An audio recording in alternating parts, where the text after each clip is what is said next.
Title: The Zodiac Killer. Riddles that were never solved. It starts on a dark stretch of road outside the Bay Area.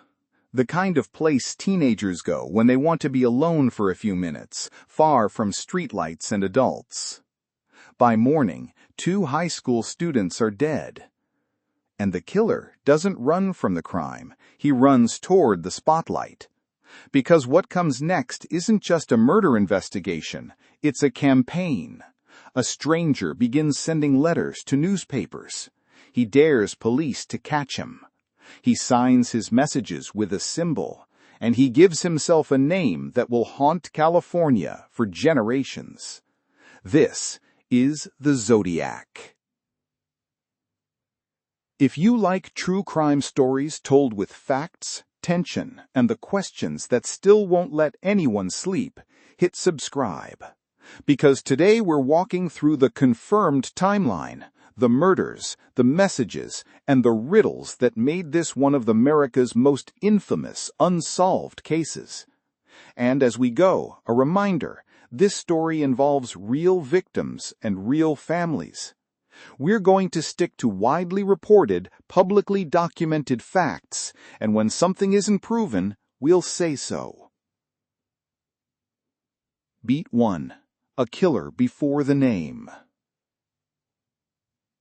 The Zodiac case is usually remembered for the letters, but it begins with violence.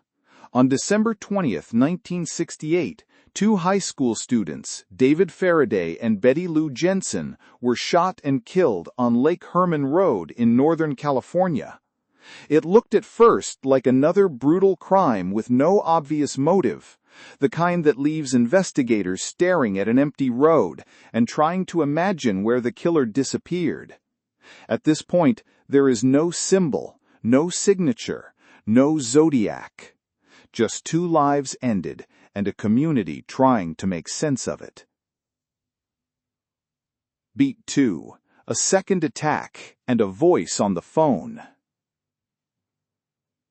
Months later, the silence breaks. On July 4th, 1969, another couple is attacked at Blue Rock Springs. Darlene Farron is killed. Her passenger, Michael Mageau, survives. And what makes this case even colder is what happens afterward. A caller contacts police and takes responsibility for the shooting, and claims involvement in the Lake Herman Road murders too. Whether every detail of that call can be pinned down forever or not, the result was immediate: fear. Because the idea wasn't just that a murderer was out there, it was that he wanted to be heard. Beat 3. The letters begin. Not long after, the letters start. They go to Bay Area newspapers. They include puzzles, ciphers, and demands to print them. This is the moment the case changes. Because now the killer isn't just committing crimes, he's creating a myth. He's forcing the public to participate. Every printed letter becomes a loudspeaker. Every unsolved cipher becomes proof that the person behind them is still free. And in those communications, he introduces himself to the world. This is the Zodiac speaking. Beat 4. A daylight attack with a costume.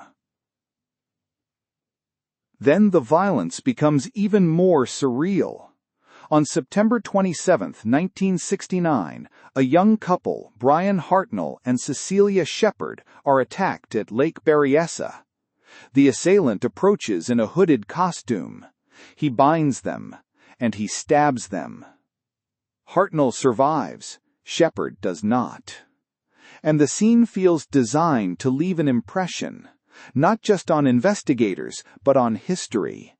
Because this isn't a quick crime committed in the dark.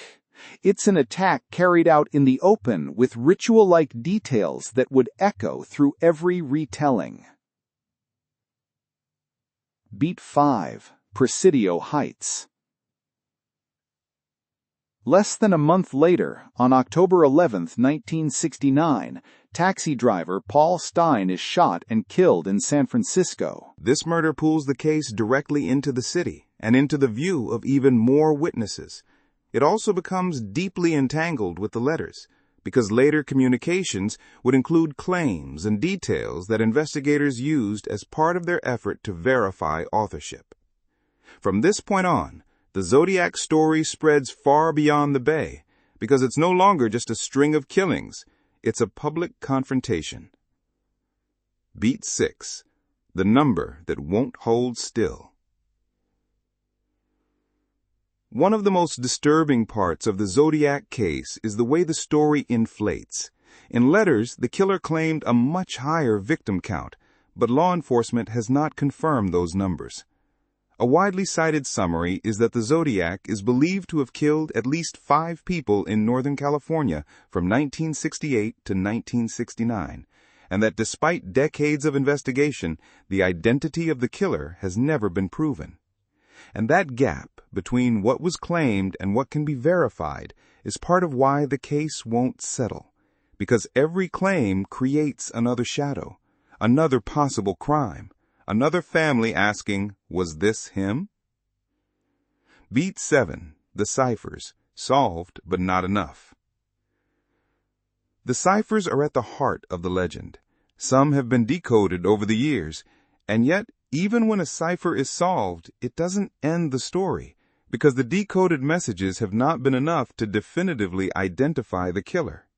Names, when they appear in theories, don't arrive with a courtroom verdict. They arrive with debate. Investigators looked at suspects. Researchers argued over handwriting. People built entire lives around trying to connect the dots. But the case remains what it has been for decades, an infamous mystery with real victims at its center. Beat 8. What we still don't know. So, what do we still not know? We don't know publicly and definitively who the Zodiac was. We don't know how much of the mythology is truth and how much is manipulation. We don't know which clues mattered and which were planted to waste time. And perhaps the most unsettling question is the simplest. How does a person commit crimes this loud, this taunting, this public, and still remain unknown? Outro. The Zodiac killer is remembered for riddles, but the real horror is the emptiness behind them. A symbol, a signature, a voice insisting it will never be caught.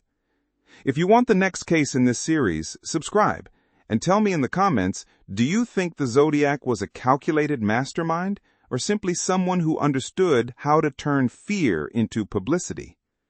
Thanks for watching.